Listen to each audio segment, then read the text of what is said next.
皆さん毎度おおきに、ゆずきゆかりです。はいどうも、家の近くにマクドナルドができてデブ活が加速してます。いたこです。最初はふんって思ってたんですけど、最近はほぼ毎週マクド食べてます。完全にマクドの家畜になってんな。ハンバーガーで経済回してると思えばセーフです。というわけで前回は名古屋行きましたけど、今回は北海道に来てました。南から北とか移動の癖強すぎるな。来年は沖縄目指します。燃費悪い旅してんな。とりあえず今はブックオフ目指します。その前ちょっと訳ありでスーパーセカンドストリート行きます。ブックオフじゃないのか。チャリのスマホホルダー見てわかる通り、飛行機から降ろしたらぶっ壊れてました。普段はちゃんと外して積むんですけど、今回はめんどくさくてそのままにしてたら一発でしたね。スマホを固定する爪が折れてどうやっても固定できません。そんなわけでセカストによって適当なスマホホルダーを調達する作戦です。こういうのってなくなると初めて不便だってわかるんですよね。だいたい学習する頃には2個目が壊れてます。1回で学習しろよな。そんで店内探し回ってみましたがあんまり種類ないですね。中古ジャンクの300円ぐらいの探してたんですけど、これしかないっぽいですね。ハードオフ感覚で探すとジャンクが1個もなくてびっくりします。これも新品1280円とか書いてますし、私たちが欲しいのはそういうのじゃなくて味のあるジャンクです。しかも見た感じ固定力もあんまり強くなさそうですしね。普段使ってるのはバイク用のがっちりしたやつなんで、それと比べたらもやしみたいに貧弱です。ゆかりちゃんが決めてくるアームロックの方が強力です。この時これ買うぐらいなら止まって確認すればいいかって思ってたんですよね。まあそれが後で地獄見るんですけどね。そんでメインのフィギュア見てたんですけどマジでビビりましたね。昔のミクのプライスですけど驚異の7900円って書いてました。あの駿河屋ですら3500円ぐらいなのに、さすがにこの値段は何かの間違いかと思いましたね。しかもフロントパネル外れてて奥に沈んでましたからね。ちゃんとした完品だったら1万円超えるんじゃねえかって勢いです。このセカストは違う意味で期待できますよ。逆掘り出し物探しがはかどりますね。ちなみに私たちもこれ持ってますけど地元で1200円で買いました。そのかよ。クリスマスリンちゃんも3900円とか書いててやっぱり高えなってなりました。さっきの肉ほどじゃないですけどこれも駿河屋より高いですね。駿河屋だと3000円くらいで売ってるやつですね。この時は今年の4月に行ったんですけど、多分このフィギュアまだ残ってるんじゃないですかね。この2つが速攻で売れるっていうか多分永久に売れないタイプですよ。もしかしたら私たちが見つけた時点ですでに数ヶ月間ずっと不良在庫だったのかもしれません。暇な地元民がいたらこの2個まだ残ってるか確認してコメントで教えてください。この2個は駿河屋と比べると安めですね。昔のエクストラフィギュアですけど3900円って書いてました。駿河屋だと5000円ぐらいするんで安い方ですね。このエクストラフィギュアって 1.5 もあるんですけど、これは初期型ですね。見た目的には違いが全く分かりませんけど、値段的には 1.5 の方が謎にレア扱いされてます。実際に並べて見比べてみたいんですけど、プレミアついてるし売ってないんで確認できませんね。これはそのうち売れそうな感じあります。それでもこいつは買わないんだな。理想的な値段以外は見るだけです。長門ちゃんの消失とかいう謎フィギュアありました。こういう無駄に付属品が多いのって昔のフィギュアあるあるですよね。最近のは本体だけで終わりってパターンがほとんどです。これは下手したら長門本人より洗濯機の方がでかいですからね。もはや洗濯機が主役かわからなくなってます。ちなみにこれは長門セットでもう1個朝倉セットもあるみたいです。両方揃えればアニメのシーンを再現できるとかできないとか。ありそうで見かけないイカ娘のフィギュアもありました。イカ娘のフィギュアって出てる数はそこそこあるのに売ってるのは全然いないんですよね。昔なんてハモってたんでまた集めたいんですけど、そもそも売ってないんで集められないです。これも2300円でまあまあ高めですね。ちなみにイカ娘は漫画読んでましたけど、あの作品ピクルに始まりピクルで終わるんですよね。意味わからんって人は気にしないでください。ゆかりちゃんは時々変なことを口走る不思議ちゃんです。謎なのはお前の頭太郎。あと来年の3月に新しいイカちゃんのフィギュア出るらしいんで、それはちょっと気になりますね。今更出るんかって思いましたけど、安いんだったら欲しいです。ついでに各地で安売りされてる人のフィギュアもありました。この人はだいたい未開封でも500円前後で見かけますけど、ここでは1300円ですね。ミクがどこも1000円超えてる中ルカだけ500円っていうのが定番です。ここではそんな悲しい思いをしているルカ姉も輝いて見えます。これを輝きと言っていいのかは分かりませんけどね。ついでに言うと開封済みでした。中古のルカ姉です。嫌な言い方すんなよ。そんな感じでした。あそこのセカストは思いつきで入っただけなんですけど、違う意味でパンチありましたね。北海道のセカストってみんなあんな感じなんですかね。それともあそこが飛び抜けてただけなのか謎です。この辺って学校も多くて観光客も少ないエリアなんで、根付きも独自進化してるのかもしれません。とりあえず一発目のインパクトとしては良かったです。次はもう少しまともな値段を期待したいところですね。この後いつものハードオフ向かいます。というわけで本来の目的地ハードオフ札幌南郷20丁目に来ました。ここは前回も寄りましたけどまた来たのかって感じですね。前は2階にチャリが結構いいのありましたからね。1回安いやつ見つけるとまた行きたくなっちゃいます。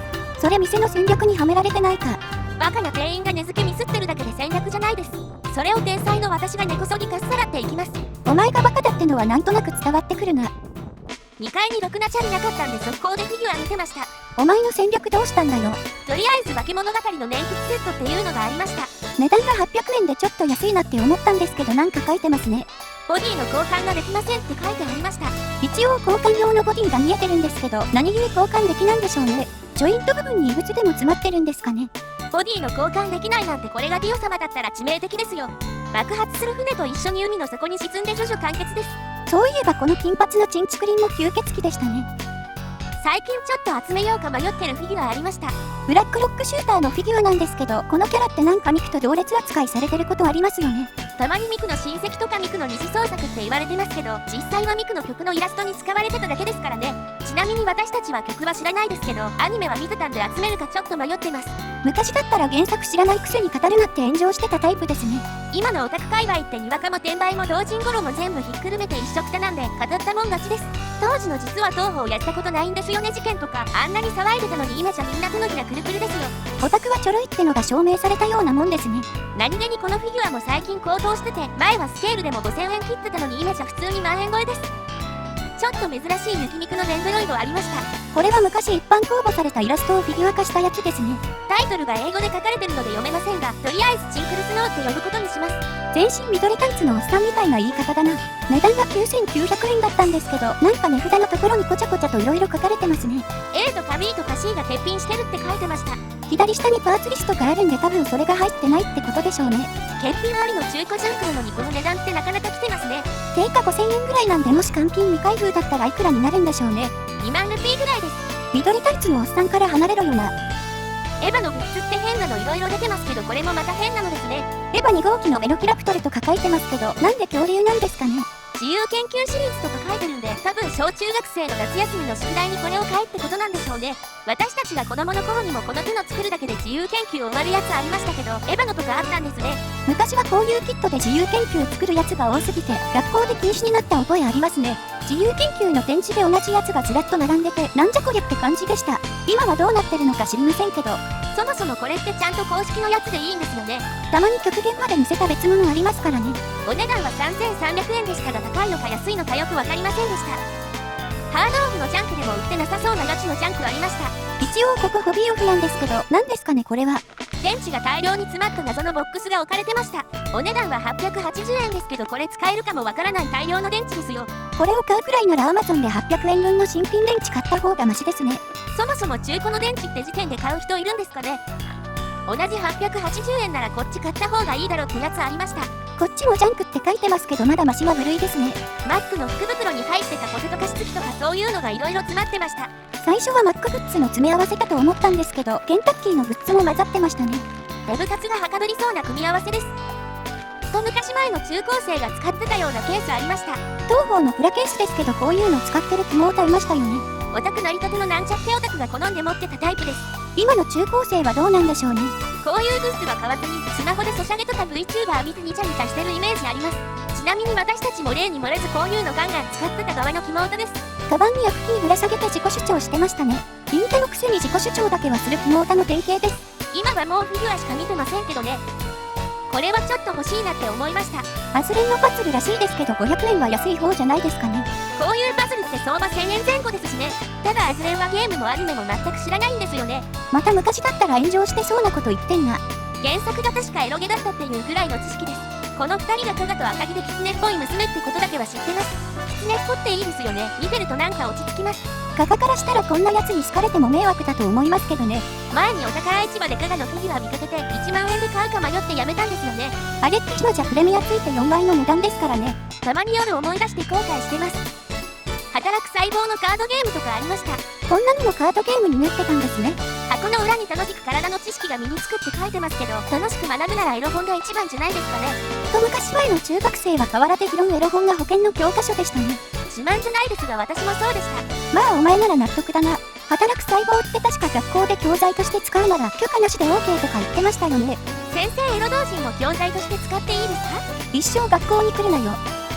ラストに絆愛のレゴブロックとかありました。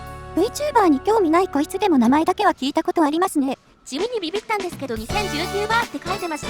VTuber って登場してからもうそんなに経つんですね。一時期から急激に増えたイメージありますけど VTuber の元祖ってこの人で合ってますよね。キスナアイがバズって一気に VTuber 界が爆発したイメージです。噂で聞いたんですけど VTuber 始めるには最低でも50万円の準備金がいるとか。しかも 2D イラストから 3D に進化するにはさらに100万円の金がいるとか。もう個人じゃ参入できる世界じゃないですね。結局夢を見るにも資金が必要ってことです。そんな感じでした。あそこのハードオフは今回は安フィギュアというより変なのが多かったですね。欲しいのはアズレンのパズルぐらいでしたけどね。期待値が高かった分ちょっと微妙でした。最初のセカストの呪いが続いてる感じしますね。そろそろ解いてほしいです。とりあえず今回はまだ何も買ってないので次の店舗に期待ですね。結局あのパズルは買わなかったのか。見てる時はまあいいかって思ったんですけど編集してから欲しくなってきました。いつもの後悔ですか。次回は後悔のないようにしたいです。